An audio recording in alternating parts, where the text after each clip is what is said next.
नमस्कार, मैं हूं देवांशु। आप देख रहे हैं न्यूज़ फॉर नेशन। हम पार्टी का सिंबल बदल गया है। हमारे साथ बात करने के लिए हम पार्टी के प्रमुख जीतन राम मांझी जी हैं। मांझी जी, आपकी पार्टी का सिंबल बदल गया है, क्या असर चुनाव में पड़ेगा? इसका असर बहुत सापेक्ष पड़ेगा।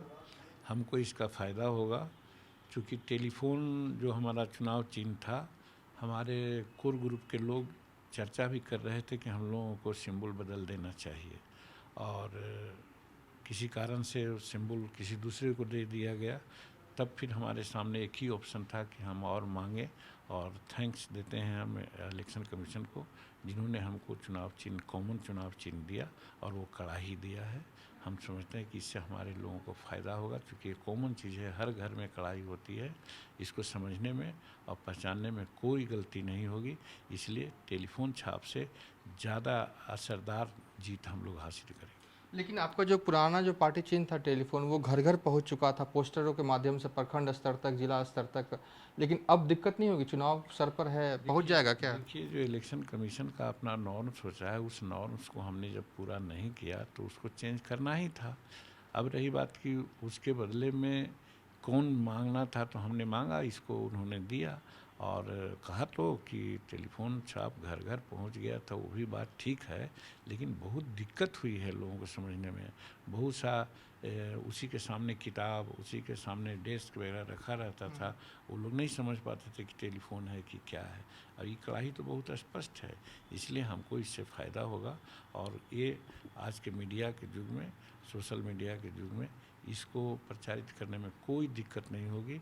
एक सप्ताह के अंदर घर घर एक कड़ाही भी पहुंच जाएगी। लेकिन पप्पू यादव कह रहे हैं कि साजिश के तहत तो पार्टी का सिंबल, उनकी पार्टी का भी सिंबल बदला गया। साजिश के तहत बीजेपी ऐसा कर रही है ताकि जो चुनाव के असर में जो नतीजे आए उसमें नकारात्मक असर पड़े। नहीं, वो तो वो राजनीति कर रहे हैं। क्यों बदलता है सिंबल, कैसे बदलता है, ये चीज़ शायद उनको मालूम है, लेकिन चूंकि विरोध में है इसलिए भाजपा को वो क्रिटिसाइज़ कर रहे हैं, मोदी जी को क्रिटिसाइज़ कर रहे हैं। इसमें क्रिटिसिज्म का कोई जगह ही नहीं होना चाहिए। एक नॉर्म्स है जिसके तहत किसी का सिंबल बदलता है।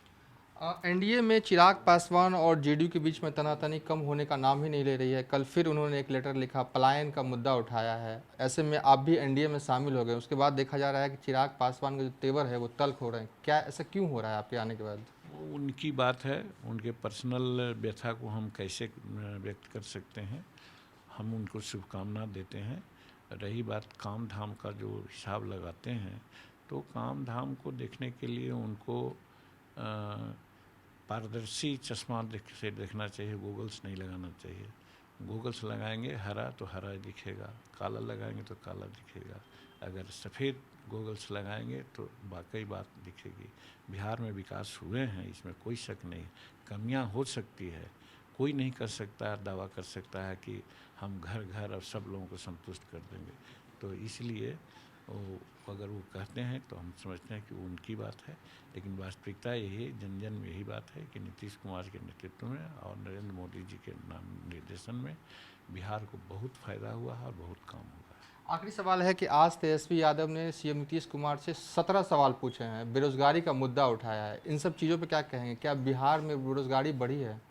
क्योंकि वो आंकड़ा गिनाते रहते हैं, 46.6% बेरोजगारी दर है। वो जो भी करें, लेकिन 2005 के पहले वो भी 15 साल रहे हैं, उनके पिताश्री रहे हैं, माताश्री रहे हैं। उसमें कितनी फैक्ट्रियाँ लगाए हैं, कितने को रोज़गार दिए हैं, वो भी तो बता दें। वो तब इधर की बात हो सकती है।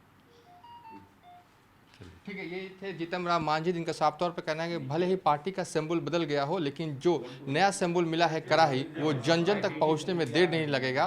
फिलहाल अभी तक के लिए इतना ही। आप देखते रहिए न्यूज़ फॉर नेशन।